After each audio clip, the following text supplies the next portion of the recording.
Well, good morning, my friend. It is Tuesday morning, and welcome to the Pastor's Podcast. February the 15th. Good to have you along this morning as we get the week going, and hope you had a good Monday yesterday. Had a great time soul winning with one of my good men, Brother Shank Sauger. We went out last night, followed up on some of the bus parents, and was able to lead three of them to the Lord last night. It was a wonderful night, and I'm excited about another day today serving the Lord here in the office, getting ready for Sunday study for the sermons on Sunday, and continue to try to go reach some people for the Lord today. I hope you stay busy. Let me encourage you now to register for the Old Paths Conference. Go to oldpathsconference.com and register there. Now is the time. We're 5 weeks away. 5 weeks away. You need to get registered now.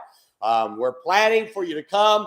It's going to be a great week, and I'd encourage you, be here on March 21st. 7 o'clock is when it starts, 20 minutes from the airport to the church, and some good lodging in the area. And we're looking forward to having you come. And so I encourage you to be sure that you're here for that time, and we're going to have a great time. I want to read to you this morning from Joshua chapter 23 and verse 2, where the scripture says, "And Joshua called for all Israel, and for their elders, and for their heads, and for their judges, and for their officers, and said unto them, I am old and stricken in age." Now, this verse is troubling, is a troubling verse to me. I want to tell you why. Joshua is old, and he knows that his time is short, but who is going to be the next leader to lead Israel? When Moses was old, it was very obvious that Joshua would be the next leader. It was Joshua who shadowed Moses everywhere he went. It was Joshua who was always at the side of the man of God and learned everything he could from Moses. It's no wonder that God chose Joshua. See, is it not interesting that it wasn't Moses' children who were chosen to lead Israel into the promised land? Moses had two sons, but they were not the ones chosen to lead Israel into the promised land. It was Joshua that became the next leader to lead Israel, and he did a magnificent job in leading them. Now that Joshua was old, it seemed to be that there was no apparent leader to lead Israel. In fact, we learn from the book of Judges that there was no leader to lead this great nation, and it resulted in every man doing that which was right in their own eyes. Now, as to why there was no leader, the scriptures don't say. But I want to give you a couple of observations of why I feel there was no leader. First, there was no leader because Joshua didn't train someone to take the nation as Moses did. God specifically told Moses to train Joshua, and he obeyed. Now, the same command that God gave Moses was good for Joshua. Had Joshua looked around, he likely could have found someone who had potential, but his lack to train someone led to the chaotic era at the end of the book of Judges. You have to understand, I always tell people all the time, you have to be replaceable. You've got to train somebody to replace you because none of us are going to live forever. No matter what job you do, I don't care if you're a janitor. Everyone has to train someone because we're not going to always be around. Second, there was no leader because there was no young man shadowing the man of God like Joshua shadowed Moses. Maybe the reason Joshua didn't train a young man, I don't know, was because no man shadowed him. It's hard to train future men of God if there's no young men who follow or shadow the man of God so they can learn. I don't know which one of these reasons are the ultimate reason as to why there was no man to lead Israel when Joshua died, but both of these reasons will leave a nation without a man of God. Now, I point this out because I see a lack of young men shadowing a man of God so they can learn from him. Too many young men are more about playing and more about telling the old man what to do than shutting up, listening, and learning. Listen to me.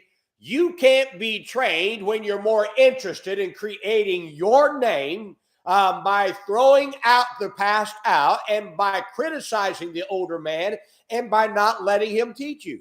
You can't be trained when you're not by his side. Get by your preacher's side. You can't be trained when you don't ask questions. You can't be trained when you know everything. You can't be trained when you're not observant what he's doing. Oh, my friend, Too many young men are trying to prove themselves. That'll come in time. Get beside the man of God and learn. Stop talking so much and listen. You say, well, I've got ideas. Okay, those ideas will come. But Moses wasn't asking Joshua.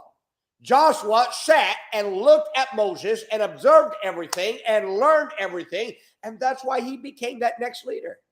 Now, listen to me. Somewhere young men have got to start looking to the older man and learning. Now, the great need for this day is for young men who have a passionate desire to learn everything they can from their preacher. The men of God today are getting older. And who's going to take their place? I see pulpits emptying regularly because preachers are retiring from the ministry or they're going to heaven. And I see a lack of of young men to take their place because, and I'll tell you why, they're so busy on their little podcast trying to make themselves big. Go lead someone to Christ. Build a church for the Lord. Do something. Follow your man of God. Learn something from him. Oh, when I was young, I got behind every man of God. I sat with them. I'd ask questions. I'd get around them and I'd purposely write down questions all the time. My dad was my pastor for many years. I'd ask my dad questions time and time again. My pastor for many years, Dr. Jack Hiles, and I learned from Brother Hiles. I would set appointments constantly and say, can I ask you some questions? And I'd sit there and I'd pick his brain because I wanted to learn something. I remember when Dr. Robertson got older, when we were in the area, I'd always get around him. And I wanted to learn something from him. I'd ask him questions. Why? Because, listen to me, my time will come. But while they were alive, I wanted to get everything I could from them. Oh, let me ask you something. Are you beside the man of God learning? Or are you trying to make a name for yourself? Your time will come. As my preacher told me one day, he said, Brother Donnelly, God knows your name. He knows your telephone number. And he'll call you when you're ready. You just stay busy doing what you're supposed to do. I thank God I listened to that request. God's been mighty good to me in my ministry. And I'm glad that I have some young men in the ministry here who are shadowing me. And I'm glad about that. Not because I'm somebody, because I'm trying to give to them what was given to me, because this nation needs some young men. That's why we have a Bible college we're trying to get going here at Maranatha Baptist Church. You know why? Because we want to train some young men to get out there and start some churches in America and send missionaries around the world. Oh, how we need this. For people to have a passion to say, I want to learn everything I can from my man of God while he's alive. He's not going to always be there. One day he's going to be gone. And if they don't learn from him, you listen to me, you watch. The next generation will be gone. Oh, my friend, learn as much as you can. Apply it to your lives. When it's time for you to go, God will let you know, and you'll be able to do something for the Lord because of what you learned. Oh, I hope this is a help to you today. Now, remember today, hey, be good to everybody. Everybody's having a tough time. Have a great day, my friend.